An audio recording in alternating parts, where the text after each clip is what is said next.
Welcome to the Nyay Shastra lecture series. This is Shambhavi and we are studying the Bharatiya Sakshiya Adhiniyam. This is the sixth lecture on BSA, so let's get started. Today we will study section 11 to 14 of BSA. Section 11. Facts relevant when rights or custom is in question. अब यहाँ पे क्या बोलता है कि facts जो relevant होते हैं जब राइट्स एंड कस्टम जो होते हैं वो क्वेश्चन में होते हैं तो कौन से फैक्ट्स रेलेवेंट होते हैं. When the existence of any right or custom is in question, the following facts are relevant. जब कोई भी rights और right custom question में हो तो following facts जो है वो relevant होते हैं. वो होते हैं any transaction by which such right or custom is created, claimed, modified, recognized, asserted or denied. अगर इनमें से कोई भी है तो वो फैक्ट्स जो हैं वो बोले जाते हैं कि are relevant. When question of existence of any right or custom is in question, so the following facts are relevant. Any transaction by which right or custom created or claimed. ठीक है. Second point बोलता है कि any particular instance or custom by which the right of or custom is recognized. बोलता है any particular instance by which right or custom is related. यहाँ पे instance और यहाँ पे any transaction बोल सकते हैं हम कि any transaction by which और any particular instance, तब वो factors relevant हो जाएंगे. अब यहाँ पे key points क्या है? Applies when there is a dispute over customary or legal rights, helps to improve or disprove the existence of a right or custom. फिर यहाँ पे बोलता है evidence can include past transaction और रिकॉग्नाइज्ड प्रैक्टिसेस. अब section 12. Fact showing the existence of state of mind of और body. पहला बात तो ये जो सेक्शन है इसमें सबसे ज्यादा इलस्ट्रेशन दिए गए हैं. कई बार ऐसा भी क्वेश्चन आ सकता है कि कौन सा सेक्शन है जिसमें सबसे ज्यादा इलस्ट्रेशन दिए गए हैं. तो सेक्शन 12 में सबसे ज्यादा इलस्ट्रेशंस दिए गए हैं. अब यहाँ पे क्या बोलता है? Facts that show the existence of any state of mind, state of body और bodily feeling are relevant when such a state is an issue. अब when relevant when the state of mind such as intention, knowledge, good faith or negligence is in question. The state of body like any injury, pain or physical condition is a part of case. Irrelevant कब हो जाएगा? जब state of mind such as intention, knowledge, good faith, negligence और state of body like injury, pain, physical condition is part of the case. तो क्या हो जाएगा? Fact showing the existence of state of mind or body. अब illustration यहाँ पे दिया गया है. Intention to commit a crime, मतलब यहाँ पे स्टेट ऑफ माइंड और इंटेंशन बोल सकते हैं. Knowledge of a particular fact, knowledge. Good faith in a contract और transaction, good faith. Negligence in performance of performing a duty. Fifth बोलेगा goodwill of a person. ठीक है.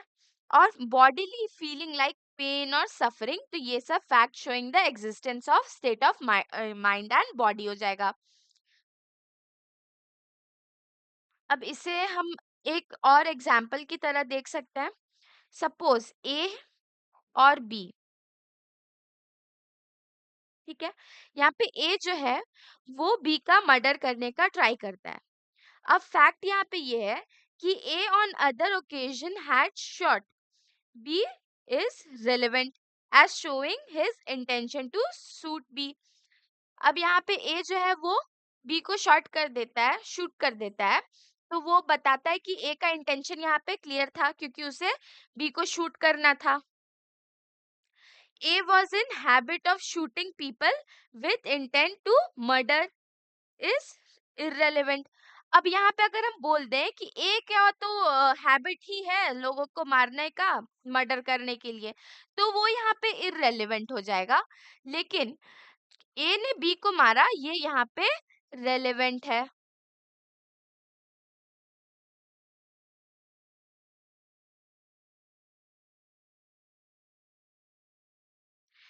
Section 13, facts relevant when act is accidental और intentional. अब यहाँ पे क्या बता रहा है, कौन से फैक्ट्स रेलेवेंट है? जब एक्ट इज एक्सीडेंटल और इंटेंशनल। अब हम लोग पहले जानते हैं कि fact in issue plus relevant facts. तो रेलेवेंट फैक्ट्स कब कहाँ से कहाँ तक में है? रेलेवेंट फैक्ट्स है सेक्शन 4 टू 50 में रेलेवेंट फैक्ट्स को बताया गया है। तो उसी का हम लोग पार्ट्स पढ़ रहे हैं। तो उसमें सेक्शन 13 बोलता है relevant facts, fact relevant when act is fact is accidental और intentional. When the question is whether an act was accidental or intentional, the fact that such act formed part of series of similar occurrences relevant. अब यहाँ पे क्या बोलता है कि ये कौन से बताता है कि एक्ट एक्सीडेंटल था या इंटेंशनल था? The fact that such act formed part of a series, अगर कोई act part of series follow कर रहा है, similar to occurrence is relevant. Occurrence का से सिमिलर अगर कुछ और पार्ट सीरीज में कर रहा है तो वो रेलेवेंट हो जाएगा। सपोज एक अ, जैसे हमारे इस केस में ए ने बी को मारा। अब ए यहाँ पे गन शॉट पे बी को रखा हुआ था, तो वो हो जाएगा कि वो जो सीरीज, जैसे कि ए ने गन निकाला, गन शॉट के लिए बी पे एम किया, तो ये हो जाएगा वहां पे सीरीज। तो वही यहाँ पे बोल रहा है कि fact such act form part of a series of similar occurrences relevant. अब की पॉइंट्स क्या पे यहाँ पे?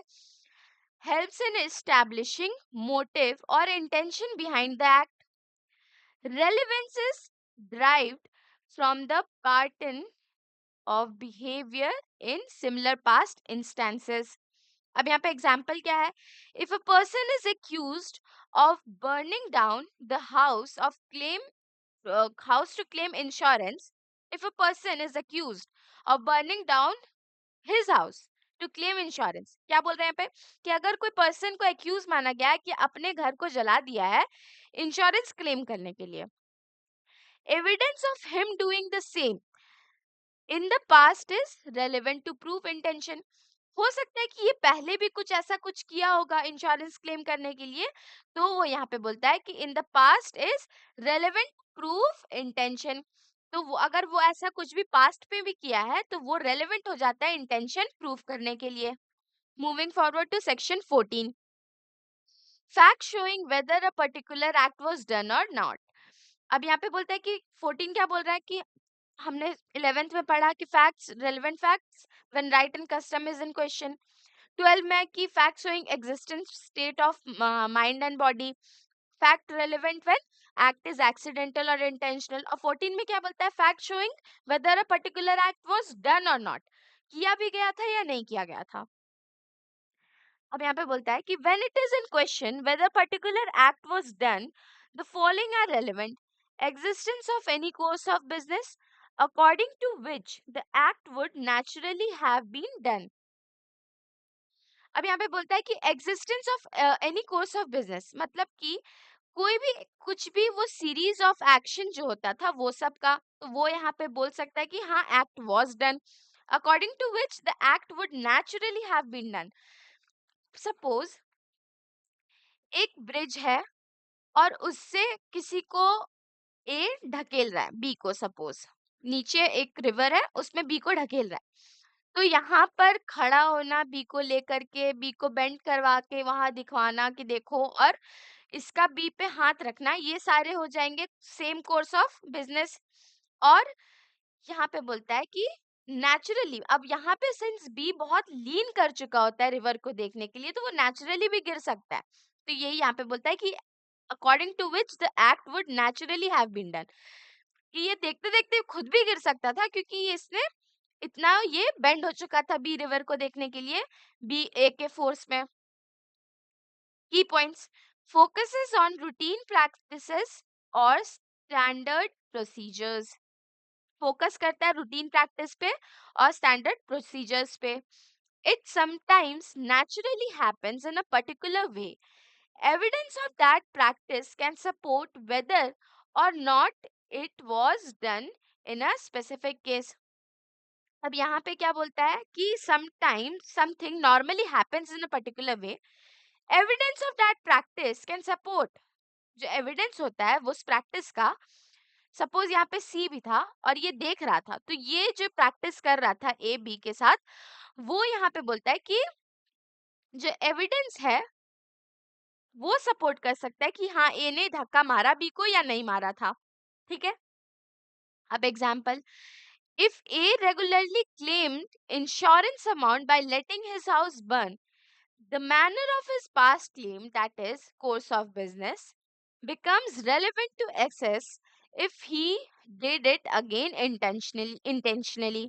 अब यहाँ पे बोलते हैं कि ए अगर रेगुलरली अपना घर जला करके ऐसे पास्ट इंश्योरेंस क्लेम करता है, तो अगर उसका पास्ट कोई क्लेम्स हो, जैसे कोई भी ऐसा कोर्स ऑफ बिजनेस जो जिससे वो इंश्योरेंस क्लेम किया हो, पहले बार बार कर रहा हो, तो वो become relevant asset if he did it again intentionally. तो यहाँ पे बोलता है कि अगर वो वही चीज बार बार कर रहा है और ये पता चल जाता है, तो वो एक रेलेवेंट एसेट बन जाता है कि वो ही डिड इट इंटेंशनली. ठीक है. That's all for this video. Please like, share, comment and subscribe to our YouTube channel, which is Nyay Shastra. We will continue in the next lecture. Thank you.